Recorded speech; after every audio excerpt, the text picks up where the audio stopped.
Ibu bapak, saudara-saudariku yang terkasih, betapa bahagianya kita malam ini boleh merayakan Hari Kamis Putih. Putih karena cintanya Tuhan kepada kita yang memberikan tubuh dan darahnya bagaikan roti dan anggur dalam sakramen Ekaristi Maha Kudus, sehingga kita selalu boleh menerima Dia, sehingga kita selalu boleh menyambut Dia, sehingga Dia selalu boleh memenuhi kita, tinggal dalam tabernakel hati kita, sehingga Ia tidak meninggalkan kita, Ia selalu tinggal bersama kita. Terima kasih Tuhan untuk sakramen Ekaristi. Hari ini juga adalah hari kelahiran sakramen imamat. Yesus minta kepada murid-muridnya, lakukanlah ini sebagai kenangan akan daku. Buatlah ini untuk menghadirkan pengorbananku, menghadirkan cintaku dan pemberian diriku. Maka para imam adalah tanda kehadiran Kristus sendiri di meja altar. Maka para imam menghadirkan kuasa Kristus sendiri, mengampuni, membebaskan dari dosa, dan juga merubah roti dan anggur menjadi tubuh dan darah Kristus. Dan malam ini juga kita rayakan malam hari lahirnya perintah baru, perintah Tuhan. Jika aku guru dan Tuhan melayani, membasuh kamu, mengasihi kamu, kamu juga harus saling mengasihi, saling melayani, saling membasuh satu sama lain. Saya ingin mengajak Bapak Ibu saudara-saudari malam ini lebih memperhatikan perintah Kristus, saling melayani, saling mengasihi, dan membasuh. Karena panggilan kita semua adalah mengasihi, adalah melayani, adalah berkorban. Nah, mari kita ingat kembali apa yang terjadi pada perjamuan malam terakhir. Yesus dalam perjamuan malam itu membasuh kaki murid-muridnya. Bapak Ibu, biasanya orang membasuh tangan, membasuh kaki sebelum, sementara, atau sesudah makan. Sebelumnya supaya bersih. Kalau di Manado sesudah, karena mereka makan pakai 11 jari. Nah, pertanyaan lebih sulit sekarang. Tadi ketika Yesus membasuh kaki murid-muridnya, apakah dia membasuh sementara, sebelum, atau sesudah? Ada yang ingat? Sebelum, sementara, atau sesudah? Sementara. Tadi dengan jelas, sementara makan bersama, Yesus berdiri. Nah, pertanyaan pertama, kenapa Tuhan Yesus salah kah? Mestinya sebelum. Mengapa dia membasuh sudah sementara? Terlambat Tuhan. Betulkah Tuhan Yesus terlambat? Ibu bapak, Tuhan Yesus mau ajar kita, kalau mau mengasihi, kalau mau melayani, kapan saja. Bukan karena ada aturan harus sebelum. Bukan karena ada aturan harus sesudah. Bukan karena ada aturan jam begini sampai jam begini. Orang yang mengasihi, orang yang melayani, kapan saja, di mana saja. Tidak terbatas, tidak terkungkung, tidak diatur oleh waktu. Mengasihi, melayani itu kapan saja. Saudara-saudari, inilah teladan pertama dari Yesus. Mengasihi dan melayani anytime, anywhere, kapan saja, di mana saja. Kedua, Sebelum membasuh kaki murid-muridnya, apa yang Yesus buat dengan jubahnya? Dia menanggalkan jubahnya. Wah, menanggalkan jubahnya. Apa artinya? Bukankah jubah itu adalah tanda bahwa ini imam, ini nabi, ini raja? Bukankah pakaian itu menunjukkan siapa orang itu? Kalau saya pakai loreng-loreng berbintang-bintang di kepala, kamu tahu saya siapa? Tentara. Kalau saya pakai baju rompi oranye, rompi warnanya oranye, kamu tahu saya siapa?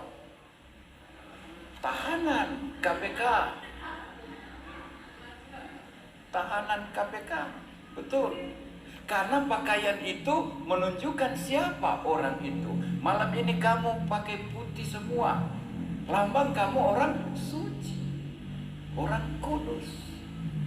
Minimal ingin jadi suci, ingin jadi kudus seperti malam kudus, malam suci, Kamis putih. Nah, adik-adik, kalau Yesus menanggalkan jubahnya, berarti dia menanggalkan apa? Martabatnya, pangkatnya, jabatannya.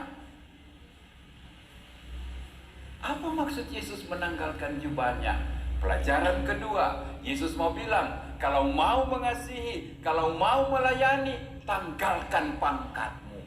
S3, S4, S-Blok. Tanggalkan gelarmu, insinyur, SH, sewa hari, doktor atau apapun, tanggalkan itu. Tanggalkan martabat jabatanmu, ketua stasi, ketua wilayah, ketua LKMD, ketua RT, ketua RW.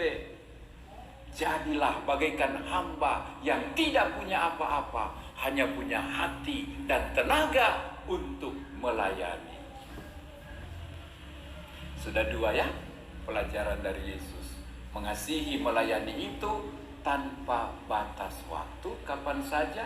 Dan kedua, sambil menanggalkan jabatan, pangkat, dan kehormatan kita, kita menjadi seorang hamba yang tidak berguna. Ketiga, sesudah Yesus menanggalkan jubahnya, apa dia buat? Dia ambil kain, dia ikat pada pinggang, dia ambil basi, dia ambil air, lalu membungkuk, lalu mulai membasuh. Sesudah itu dia ambil kain di pinggangnya, mengeringkan kaki-kaki mereka. Bapak Ibu, Yesus adalah imam, nabi, guru. Tapi heran, dia tahu sekali pekerjaan seorang budak. Dia menguasai pekerjaan seorang hamba. Dia profesional dalam melayani. Dia telaten, teratur, apik, rapi melayani. Pelajaran apa yang Yesus mau berikan? Kalau mengasihi, kalau melayani, harus sungguh-sungguh. Siapkan baik-baik apa yang diperlukan. Melayani dengan sungguh hati, dengan benar, dengan tepat, jangan ada yang kurang. Singkatnya, melayani sepenuh hati dan secara profesional. Keempat, Yesus mengajar kita apa? Membasuh kaki. Bapak Ibu, pada zaman itu, tugas membasuh kaki adalah tugas budak belian, tugas hamba-hamba. Itu mereka punya tugas dan mereka tidak dibayar. Sudah kewajiban mereka. Ada tamu, basuh kaki mereka, cuci tangan mereka. Sangat tidak wajar yang dibuat Yesus. Dia guru, dia imam, dia nabi, tapi dia membasuh kaki murid-muridnya. Seharusnya murid-murid membasuh kaki guru, hamba-hamba membasuh kaki tamu-tamu. Tapi Yesus berbuat sebaliknya. Dan Yesus membasuh kaki. Bapak Ibu, sekarang kau punya 3-4 pasang sepatu di rumah. Dulu orang-orang tidak punya sepatu, ya. Makanya kaki mereka besar-besar, karena jalan terus, ya. Dan kaki adalah bagian yang paling kotor, bersentuhan dengan tanah, keringat semua turun ke kaki. Belum lagi dengan kotoran-kotoran di jalanan. Kaki inilah yang dibasuh oleh Yesus di bawah meja, tersembunyi, tidak kelihatan. Pelajaran keempat apa yang Yesus berikan? Kalau mau mengasihi, kalau mau melayani, harus rela melayani di tempat paling kotor, di tempat paling tidak ada orang mau melayani, di tempat di mana orang tidak mau. Kalau kamu mau mengasihi dan melayani sungguh-sungguh, pilihlah mereka yang kurang dikasihi, kurang dicintai, kurang disayangi. Beranilah memilih yang paling kotor, yang paling busuk, yang paling bau. Dan kalau kamu mau melayani, relalah tidak dilihat orang, relalah tidak dipuji orang. Beranilah melayani di tempat tersembunyi, di tempat yang tidak kelihatan. Ya, Yesus tunjukkan melayani di tempat tersembunyi, di mana tidak ada tepuk tangan, di mana tidak ada orang lihat dan memuji. Terakhir, ketika Yesus sampai kepada Simon Petrus, apa yang terjadi? Masih ingat? Petrus menolak Yesus. Engkau mau membasuh kakiku? Tidak. Sampai selama-lamanya engkau tidak akan membasuh kaki saya. Bapak Ibu, apakah Yesus langsung balik belakang? Apakah Yesus langsung keluar ruangan? Apa Yesus langsung ambil air 1 ember dan siram di kepala Petrus? Tidak. Yesus tetap lembut, Yesus tetap tenang, Yesus tetap membungkuk, melayani, kendati ditolak. Bapak Ibu, sakit enggak kalau ditolak? Terus terang, sakit atau tidak? Kau mau melayani dengan tulus, kau mau melayani sepenuh cinta, tapi orang bilang tidak perlu, cari orang lain, saya tidak perlu dibantu, saya tidak perlu ditolong, kamu tidak saya butuhkan juga, pergi, keluar. Sakitnya bukan cuma di sini, tapi di sana sini. Yesus mengajar kita, kalau kamu mau mengasihi, kalau kamu mau melayani, beranilah juga ketika ditolak, ketika tidak dihargai, ketika kamu dipandang remeh. Ya, baru 1 kali ikut kursus sudah mau atur saya, kesana kamu, kecil kamu. Kita belum didengar, kita belum disuruh duduk, sudah disikat, sudah diserbu. Yesus merasa sakit, tapi tidak marah, urat-uratnya tidak naik. Dia membalas kekerasan penolakan dengan kelemah lembutan. Ibu bapak, saudara-saudari, inilah perintah Tuhan.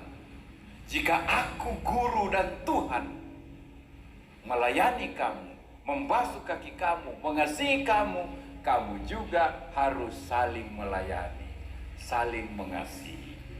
Sekarang atas nama Yesus saya mau bertanya, bersediakah Bapak Ibu mengasihi, melayani kapan saja, di mana saja? Bersediakah kamu mengasihi dan melayani sambil menanggalkan gelar, jabatan, pangkat, pengalaman ini dan itu? Bersedia? Bersediakah melayani dengan profesional, dengan sungguh hati, disiapkan sungguh-sungguh? Bersediakah melayani di tempat-tempat tersembunyi? Biar tidak ada yang foto, tidak ada yang tepuk tangan, tidak ada yang kasih kalung, bersedia? Luar biasa, Tuhan pasti bangga sekali. Tapi yang satu ini mohon jawab dengan sungguh hati. Bersediakah kamu mengasihi dan melayani kendati ditolak? Semoga Tuhan memberkati kita, memampukan kita untuk melaksanakan perintahnya, mengasihi dan melayani, kendati ditolak, kendati tidak dihargai, kendati tidak diterima. Tuhan yang menyuruh, Tuhan juga memampukan kita. Amin.